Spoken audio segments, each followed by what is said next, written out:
a repressed people cannot forever be held down. These are the words of Hugh Hewitt as he discusses the situation in Iran. The difference between the illusion of power and its reality is the difference between Ayatollah Khamenei and President Donald Trump. Trump is on the cusp of joining the very small number of American presidents who reordered the world.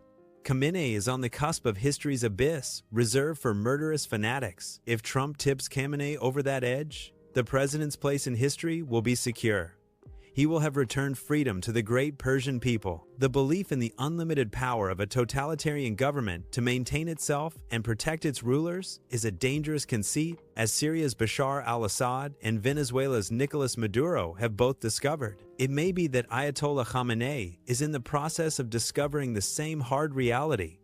No government, no matter how ruthless, can endure for centuries or even decades in the face of a resentful population. Not even the rulers of Rome at the height of the Caesars or the Severan dynasty were guaranteed an endless run of power. The Soviet Union, which possessed both nuclear weapons and an omnipresent security service, survived only from 1922 to 1991. Iran does not want to lose this, argues military analyst Video. The Assad family took power in 1971 when Hafez al-Assad consolidated control in Syria and kept it until December 2024 when his son and other family members were obliged to flee to Russia. Papa Doc Duvalier took power in Haiti in 1957 and held it to his death in 1971. He was succeeded by his son, Jean-Claude Duvalier, nicknamed Baby Doc, who was forced to flee in February 1986. Hugo Chavez first tried to gain power via a coup in Venezuela in 1992, failed, and then won power in 1999, which he never relinquished until his death. When Nicolas Maduro took over the police state until this month,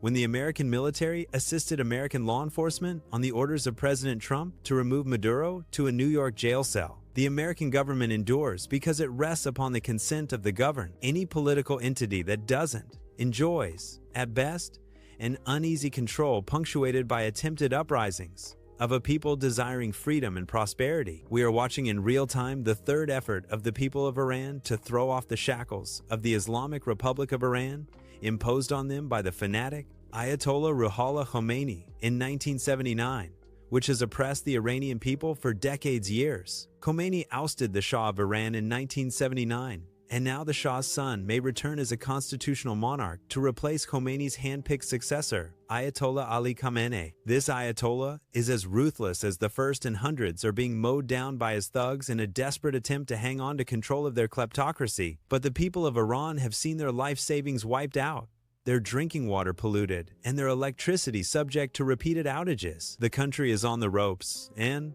humbled by Israeli and American air and missile power last summer, the people have begun their third week of massive protests. If either the US or the Jewish state provide the final push, the great people of Persia, older than Christianity by 500 years, will re-emerge and regain their place among the great civilizations on the planet. Even as the mullahs and their shock troops in the Islamic Revolutionary Guard Corps shudder and fire wildly into crowds of hundreds of thousands, so too does the dictatorship of Cuba's Miguel Díaz-Canel, successor to Fidel, and then Raul Castro look shaky.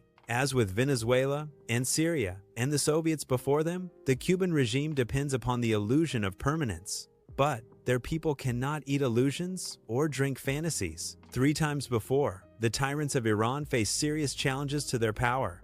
But each time in the late 1990s, during the 2009 Green Movement, and in 2022 with the Iranian Women's Movement, which is widely known as the Woman, Life, Freedom, the power of the Ayatollahs was challenged, but those challenges were not supported, with even encouraging words by the American presidents of that era. Ayatollah Khomeini took power when Jimmy Carter was in office, and Khomeini kept power during the aborted revolutions that happened under Bill Clinton, Barack Obama, and Joe Biden. In this present convulsion of Iran, President Donald Trump has been a vocal supporter of the Iranian people seeking freedom. Just as he did with Maduro, President Trump has issued many warnings to Khamenei. Just as Maduro ignored them, so too has Khamenei responded with mockery of the President of the United States. The Ayatollah has also cut off his nation's internet and cellular services and ordered his thugs to open fire.